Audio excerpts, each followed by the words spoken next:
Friends, నా solo travelling భాగంగానే మీకు ఒక మాట ఇచ్చాను. అదేంటంటే స్వతంత్ర సమర యోధులు మన గిరిజన ఏజెన్సీ ప్రాంతంలో ఉన్నటువంటి స్వాతంత్ర సమర యోధుల యొక్క కుటుంబాలని నేను మీట్ అవుతానని చెప్పేసి మీకు మాట ఇచ్చాను. అన్నట్టుగా నేను ఒక విలేజ్కి వచ్చాను. అదే నడింపాలెం. గామ్ గంటందొర, గామ్ మల్లుదొర ఫ్యామిలీని కలవడానికి అయితే నేను నడింపాలెం అయితే వచ్చాను. ఫ్రెండ్స్, చూస్తున్నాం ప్రస్తుతానికైతే ఈ కుటుంబాన్ని గుర్తించి ఎంసీసీ లిమిటెడ్ స్థాపకులు అధ్యక్షులు గౌరవనీయులు డాక్టర్ అల్లూరి వెంకట సత్యనారాయణ రాజు గారు, ఆ ట్రస్ట్ అధిపతి అనమాట. వాళ్ళు గుర్తించి అయితే ఈ 12 కుటుంబాలకి 2 ఫ్లాట్స్ అయితే ఇచ్చారు. ఆ ఫ్లాట్స్ దగ్గర నేను ఉన్నాను. సో స్వాతంత్ర సమర యోధులు అల్లూరి సీతారామరాజు కుడి భుజం గామ్ గంటంధర గారి ఫ్యామిలీ అయితే మనం చూడబోతున్నాం. ఫస్ట్ అయితే మనం పైన ఉన్నటువంటి మునిమనమరాలు ఆవిడతో మాట్లాడదాం. గంటంధర గారి స్వాతంత్ర సమర యోధులు అల్లూరి సీతారామరాజు కుడి భుజమైనటువంటి గంటంధర గారి ఆయన మునిమనమరాలు గారితో ఉన్నాను. సో ఈవిడనమాట గంటంధర గారి మునిమనమరాలు. ఇక్కడ మీకు ఒక ఫుటేజ్ చూపిస్తే చూడండి. చూడడానికి అచ్చం గంటంధర గారిలా ముఖంలానే ఉంటుంది. మీ పేరేంటి? ద్వారమల్లేశ్వరి. మీరు ఎన్నో మనమరాలు? అంటే గంటంధర గారికి ఎన్నో సంతానం మనమరాలు? అంటే మూడోవారు. అంటే ముది మనవరాలు అనమాట. ముది మనవరాలులోనే మూడో వ్యక్తి. మా నాన్న వాళ్ళు పేరు బోడుదొర. మా నాన్నగారు. మీ నాన్న పేరు బోడుదొర గారు. నా పేరు దారమల్లేశ్వరి. ప్రస్తుతానికి అయితే మీరు ఏం చేస్తుంటారమ్మా? వ్యవసాయం చేస్తుంటారా? అల్లూరి సీతారామరాజు గారు తాతగారితో ఎలా పరిచయం అయ్యారు? అంటే చెప్తాంటారు కదా చిన్న నాన్నగారు అప్పుడప్పుడు చెప్పేవారు బాబు. ఇక్కడ వచ్చి అల్లూరి సీతారామరాజు ఇక్కడ వచ్చి మల్లదొర గారు గంటందర నివసించేస్తాను. అయితే పాత మేము ఉండేస్తాను అక్కడ ఉండేవాళ్ళు. ఇక్కడ రోడ్డు పని జరిగేదట ఫస్ట్లోను. అప్పట్లో అంటే ఇక్కడ అంటే మన నర్సీపట్నం నుంచి చింతపల్లి రోడ్డు పని అసలు చేసేవారట. అయితే మనం బ్రిటిష్ వాళ్ళు ఎక్కువగా ఇబ్బంది పెట్టేవారట. బ్రిటిష్ వాళ్ళు మరి ఆ రోజుల్లో బ్రిటిష్ వాళ్ళు కట్టిన రోడ్డు అంట కదా. అప్పుడు మన వాళ్ళకు కూడా ఇబ్బంది పెట్టి వాళ్ళు తినడానికి లేకపోయినా సరే ఖచ్చితంగా పని చేయాలి అనేసి అన్నాలు ఒక్కొక్కసారి జడ్డీలు మోస్తారు కదా రాళ్ళు, అలా మోస్తూ ఒక్కోసారి ఆ జడ్డీలు మోసుకుంటూ రాయి ఒకవైపు మోసుకుంటూ కేరేజులతో, లేదంటే అప్పుడు కేరేజులు కావు కదా, ఏయో చిన్న చిన్న పాత్రలు అప్పుడు స్టీల్ ఉండేవి కాదు, ఏదో చిన్న కుండవో దాని చిన్న ఆకులు కట్టుకొని ఒక డొప్పల్లాగా అలా అవి తినుకుంటూ నడుచుకుంటూ పనిచేసేవారట. కూర్చొని తినేవారు కాదట. అలాగా వాళ్ళకి గొడవలు వచ్చి భరించలేని వాళ్ళు ఉంటారు కదా. అప్పుడు కొట్టేస్తున్నారు అలాగనేసి ఎక్కడికి వెళ్ళలేము మనం, అదంటే మల్లదొర గారి దగ్గరికి వెళ్దారా, అతను ఏదో సెట్ చేస్తారు కదా అని అనేసి ఒక అతను పరిగెట్టి వచ్చి అతనితో చెప్పారట. గంటంధర గారు వచ్చిన మామూలుగా వ్యవసాయం పని వారి గంటలు సామలు జొన్నలు ఇలాంటివి పండించేవాళ్ళు. అయితే వచ్చి ఏంటి ఇది అనేసి తిరుగుబడ్డారు అనమాట. ఈ కష్టాలు పడలేము, కనీసం అన్నం కూర్చొని తినే అవకాశం మాకు కల్పించాలి కదా అనేసి ఇంకా మాట మాట్లాడితే తిరిగి బాసి ఇంకా కొట్టుకోవడం ఇలా అయిందనమాట. వాళ్ళకి ఇళ్ళకి పెద్ద గొడవలు ఇలా జరిగాయి. ఈలోగా సీతారామరాజు గారు మోగాల నుంచి నడిచి వచ్చారంట. అయితే అక్కడ సీతారామరాజు గారు సరైన వాళ్ళు ఎక్కడ ఉంటారో అలాగనేసి మోగాల నుంచి ఎప్పటి నుంచో నడుచుకుంటూ అలా వచ్చి ఇక్కడికి వచ్చారంట. వచ్చి వీళ్ళతో పరిచయం అయ్యి అయితే నాకు సరైన వాళ్ళు దొరికారు కదా అనేసి గంటంధర గారికి మల్లదొర గారికి ముగ్గురు అవ్వారు కదా రాజుగారితో.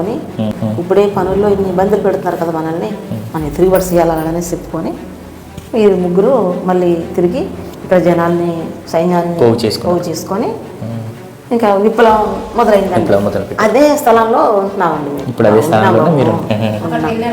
తాతయ్య రాయి చెట్టు, అప్పుడు చిన్న చెట్టు అట, అప్పుడు పెద్ద చెట్టు ఉంది,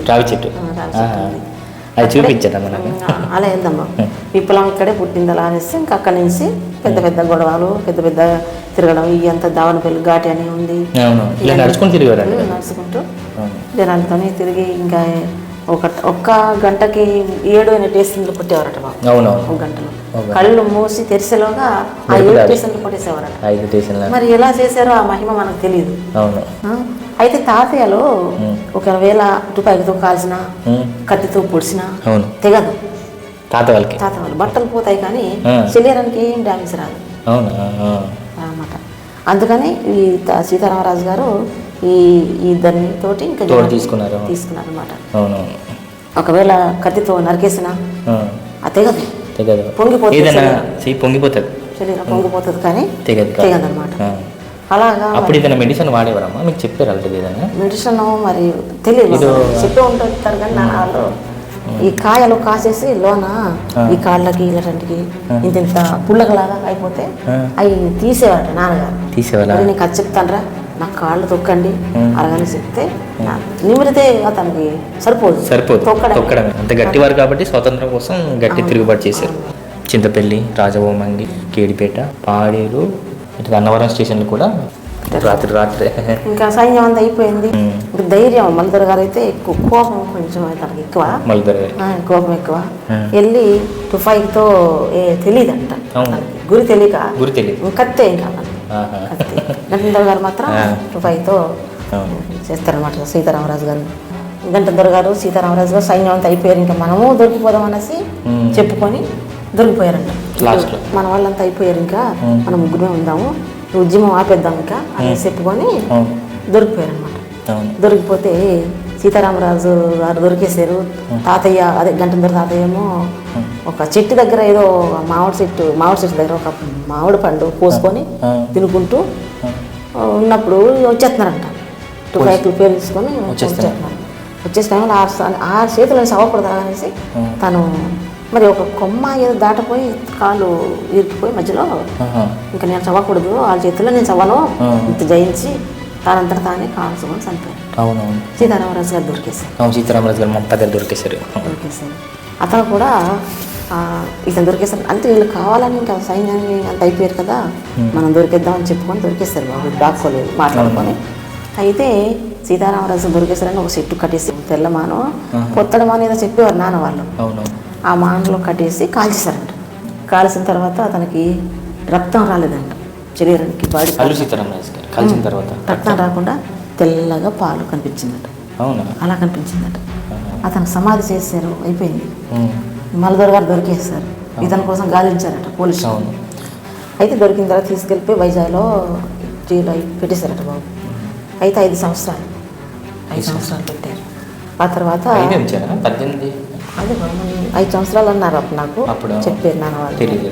అప్పుడు 5 సంవత్సరాలు పెట్టిన తర్వాత కొంతమంది ఇతను మనుషులు చంపినాడు, ఇతను రాకూడదు అనేసి చాలా మంది పిటిషన్ పెట్టారు. 5 సంవత్సరాల నుంచి తర్వాత మరి అతనికి కూడా అప్పుడు పిటిషన్ తర్వాత పెట్టేస్తే ఇతనికి మళ్ళీ ఎక్కడో ఏదో ఊరు బాబు అక్కడ సెంట్రల్ జైలు మళ్ళీ వేస్తారంట.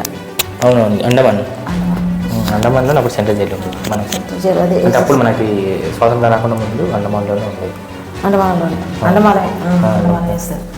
వేస్తారు. అక్కడ కూడా ఆ టైం అయిపోయిన తర్వాత ఇంక ఇతను రాకూడదు అలాగనేసి ఇక్కడ కొంతమంది ఉంటారు కదా బాబు, పిటిషన్ పెట్టడం ఇలా చేసేసరికి సరే అతను గురి తీసేయాలనేసి పెట్టారు. గురి సెంటర్ అయిపోవాలని కూడా ఇంకా రాకూడదని పెట్టారంట. కానీ తను మన వాళ్ళకి ఎవరికి హాని చేయలేదు. కాకపోతే మన దేశం మీద వచ్చిన వాళ్ళ కోసమే వీళ్ళు చేసిన త్యాగం అనమాట. అవునవును. ఇక్కడ వాళ్ళకి ఎవరికి హాని చేయలేదు, కానీ మన బ్రిటిష్ వాళ్ళకి మాత్రమే తిరగబడ్డారు. ఎక్కడెక్కడ గుహలు ఉండే కొంతమంది మన చుట్టుపక్కల అంటే అదే బాబు ఘాటిలో ఎక్కడెక్కడ చెప్తారు బాబు సరిగా ఐడియా. దావనపల్లి అంటే దొరలపడ్డ ఘాటి అని ఇక్కడ పేరు ఉంది బాబు. దొరలపడ్డ ఘాటి అంటే దవంతులాగా పెద్ద ఉందంట బాబు లంక. ఆ లంక నుంచి ఈ లంకలో నుంచి వాళ్ళు పైనుంచి వీళ్ళు కాలుస్తున్నారు. ఈ లంక దాటిస్తే మళ్ళీ అవతలకి వెళ్ళాలి కదా. ఒంట్లో బట్టలు ఏం లేవండి, శుభ్రం కాలిపోయి మంచి వర్షం. అది చెప్పడం మర్చిపోయాను నేను. ఎవరికి? ఈ సీతారామరాజు గారికి మళ్ళీ ఇద్దరికి బట్టలు కాలిపోయింది. కాల్పుల్లోనే ఈ కింద నుంచి వీళ్ళు కాలుస్తున్నారు. ఈ లంక దిగేసి మళ్ళీ అవతల అప్పెక్కాలి కదా. అది ఎక్కి టైంకి ఎలా ఎక్కుతున్నారు. వర్షం సీతారామరాజు గారికి ఈ మీద కూర్చోబెట్టుకొని ఒక కొమ్మ ఇచ్చి ఆ వచ్చిన రవ్వలకి రవ్వటు పైకులు అంటారు కదా, ఆ రవ్వలు తగలకుండా ఆ కొమ్మ ఇచ్చి ఆ కొమ్మతో తిప్పమన్నారు. అతను తిప్పుతుంటే రామరాజు గారు తిప్పుతుంటే తాతయ్యేమో అతనికి భుజం మీద పెట్టుకొని అలా ఎక్కారంట, గొప్ప ఎక్కారంట. అలా ఎక్కించుకొని ఆ గొప్ప ఎక్కేసి అప్పుడు ఆ రివర్స్ మళ్ళీ వీళ్ళకి దాడి చేసి కొండపైకి గుహాలపై నుంచి ఈ లెక్కలేరు కదా బ్రిటిష్ వాళ్ళు కదా, వాళ్ళు తెలియదు. లంక దిగాలి మళ్ళీ దిగి ఎక్కాలి కదా ఆ టైంలో అనమాట. అది ఎక్కడ మన ఇది దొరలపడ్డ ఘాట్ అంటే దిగుతాం కదా కింద నుంచి దిగుతాం. అది దిగి వచ్చేసరికెల్లా ఆ లంక దిగి వచ్చేసరికెల్లా వీళ్ళు ఎక్కేసారు కదా పైకి, రాళ్ళు దోరిపోయడం వేసేయడం చేస్తారంట. పైనుంచి రాళ్ళు దోరిపోయడం, ఈ లెక్క కాళ్ళు ఇరిగిపోవడం, కొంతమంది చచ్చిపోవడం. యుద్ధం ఇద్దరు చేశారు. అయితే మన గంటందరగా చెదిరిపోయారంట జనాలు. వీళ్ళు చచ్చిపోయారు కదా, అందరు చనిపోయిన తర్వాత ఇద్దరు మిగిలిన అప్పుడు ఇది మిగిలి అప్పుడు జైలుకి వెళ్ళడం, తాతగారికి అండమానం వేసేసిన తర్వాత మళ్ళీ అది ఉండకూడదు అలాగనేసి ఊర్చని తీసేయాలి అలాగనేసి మళ్ళీ పెట్టారంట. పిటిషన్ పెడితే సరే నేను చచ్చిపోతాను కదా, నా వాళ్ళు రావాలి అలాగనేసి. మరి ఈ వైజాగ్లోనే ఎక్కడ బాబు ఎవరు వేస్తారు అంత దూరం, వెళ్ళలేరు కదా. నీకేం కావాలి, ఎవరు రావాలంటే వీరు ఎక్కడ వెళ్తారు, సరే నేను చనిపోతాను కదా అనేసి తాతగారు, ఈ మల్దార్ తాతగారు ఏం చేశారట, సరే బాబు అలాంటి టైంకి ఈ టైంకి ఊరు తీసేయాలి అనే టైంకి తీసేయాలన్నప్పుడు సరే నువ్వేం తింటావు అంటే నాకేం వద్దు బాబు, నాకు ఎందుకు నా కుటుంబానికి దూరం అయిపోయాను, నేను ఏమి తినను, నాకేం వద్దు అలాగనేసి. పిల్లలకందరికీ మన బ్రిటిష్ వాళ్ళు చంపేశారు చాలా వరకు. కూతురు ఒక్కరు ఉండేది కదా, ఆ కూతురు కూడా చనిపోయిందట. అంటే మల్లెదొరకు కూతురు ఉంది, ఆ కూతురికి బ్రిటిష్ వాళ్ళు చంపేశారు. చంపలేదు బాబు, పాలు తాగే పాప. మరి ఆడవాళ్ళు కూడా వచ్చి నాన్న బాధలు పెట్టేవారంట, ఎక్కడ ఉన్నారు మాకు చూపించండి అలాగంటే ఈ సంటి పాపకి ఎత్తుకొని కొండలంట అడవులంట ఇలా పారుకోవడం వల్ల ఏదో అయిపోయి చనిపోయింది ఆ పాప కూడా. మల్దర్ గారి భార్య ఇక్కడ ఈ మనవాళ్ళకి దుక్కి దున్నడం, పారపం చేయడం, మోకులు వేయడం. గంటందర్ గారి పిల్లలకి మల్లుదొర ఆవిడ పెంచింది, పెంచింది పిల్లలకి మన వాళ్ళకి ఇలా చేసేదట బాబా. సరే పలానా టైంకి మల్లుదొర గారికి ఉరి తీసేయబోతున్నాం అలా అనేసి ఇంకా అందరూ వచ్చారంట చూడడం. చాలామంది అక్కడ ఆ జైల్లో ఉన్న వాళ్ళందరూ ఈ పళ్ళు తింటారా, వాళ్ళకి స్వీట్ తింటారా, ఏం తింటారంటే మాకు ఏమొద్దు బాబు, నా కుటుంబానికి దూరం అయిపోయింది, ఈ చచ్చిపోయేవాడికి ఇదంతా నాకు ఎందుకు అలాగనేసి గట్టిగా మాట్లాడతాడు. చిన్న మాట సరే గట్టిగా మాట్లాడతాడు. రేపు ఈ టైంకి ఉరిసంట తీసేయడం అనేసరికల్లా ఆ రాత్రి సీతారామరాజు గారిలా కనిపించారంట. ఆ రూమ్ అంతా తెల్లగా కరెంటుతో ఉన్నట్టుగా చీకట్లో పెట్టేవారట.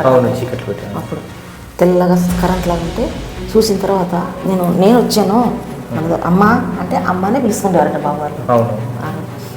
నేను వచ్చాను మన దగ్గర లేవు మన కళ్ళు తెరువు అంటే ఇలా కళ్ళు తెరిచి చూసేసరికి ఇలా సీతారామరాజు కనిపించారంట.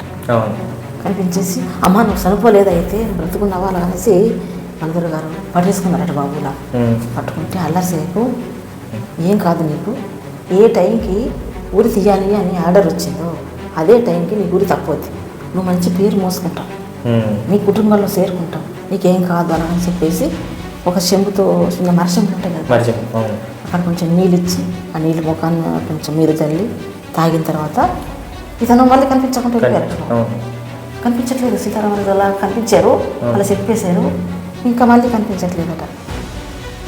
అప్పుడు ఇతను ఇంకా ధైర్యం వచ్చింది కదా, నా ఊరి తప్పొద్ది రాజుగారు వచ్చారు నాతో మాట్లాడారన్నది, కానీ నేను కనిపించినట్టుగా మాత్రం ఎవరితో చెప్పాం. సీతారామరాజు గారు ఉన్నారా అని ఎవరైనా అడిగితే ఉన్నారు లేరు, లేరు ఉన్నారు, అలాగే చెప్పు అన్న సార్ అన్నారట. తర్వాత ఇంకా ఇతను ఇంకెప్పుడైతే ఆ ఊరిని తప్పొద్దని చెప్పారో ధైర్యం వచ్చింది, రామా రామ అని పాటలు పాడుకుంటున్నారంట.